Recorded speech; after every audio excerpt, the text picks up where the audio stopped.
That was deep. Backhand. Girl, do for your chin.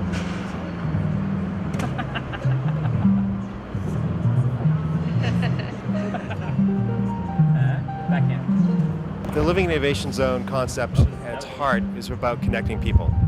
And so it's here out on Market Street for a reason, but part of that has to do that we're rebuilding Market Street. And Market Street being the main drag of our city, this is where so many of us come down, meet, work, socialize, shop. And it's a very, very traditional street, but at the same time, it's also the heart of where our cultural institutions are. And there's so little out here that really speaks to the innovation and the creative spirit that is San Francisco. And so those two really key big ideas of connecting people, creating spaces for people, and then really tapping the creative spirit of San Francisco is at the heart of the Living Innovation Zone. There's such a need and a desire for people to stop and step out of their day-to-day lives where they're rushing between spaces and to engage in something that's more fun, that's inventive, that doesn't just have to be about purpose and have-tos. It's because I want to and because I enjoy to. It's about how people interact and the value of interacting with others as a way of learning and feel comfortable. And in order to learn, there's a lot of things that have to happen. It has to have a sense of relaxation, of belonging, of comfort. And so when all those things are part of your equation, and you add the last bit, which is inquiry-based learning, you get what you see here is the first Liz. We're always surprised with whatever people do with the things that we make, because we don't make things so that they do a thing. We make things so that they set up a circumstance where people can kind of be the hero of that situation. They decide what to do. They decide whether or not they want to play or talk to a stranger or try something nobody else has tried or they've never seen anybody else try it. And they get so excited, they start to draft other people to get them to try it because they become excited. And now they're talking to people they never would have talked to before. And so those surprises are built into these type of designs where they're open-ended. They're open-ended in the most kind of wonderful way in that they're fully accessible. We have a lot of design traditions at the museum, and I often teach a younger designer when a kid starts beating on an exhibit or they grab a big lever and they go back and forth and they say, why are they doing that? So, well, could you put a big lever on it?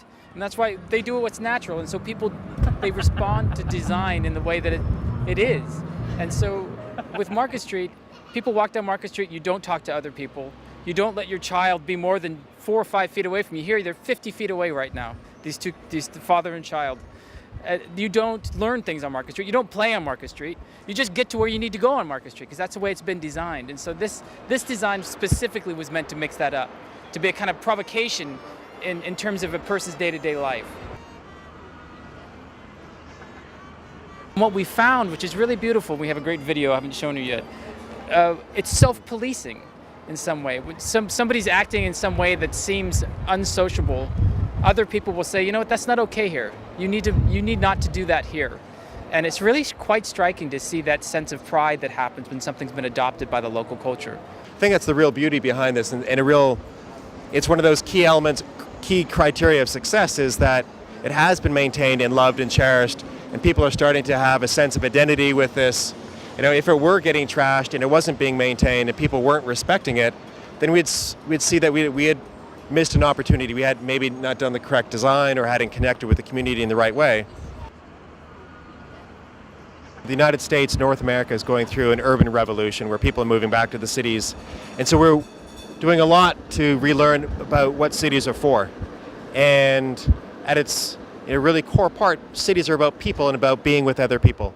And so what we're trying to do through something like this is to change the conversation and say that these are collective resources. This is about you being with other people and not separating you from them, but actually finding new ways to connect you. There's lots of challenges in the cities. There's huge social challenges, environmental challenges, physical challenges, and without that sort of collective bonds of understanding that we share this together, it's going to be really hard to solve those other problems. And so this is just a small way to change the conversation and say, let's be in this together versus as separate people. Thank you, guys. Yeah. Just demonstrate the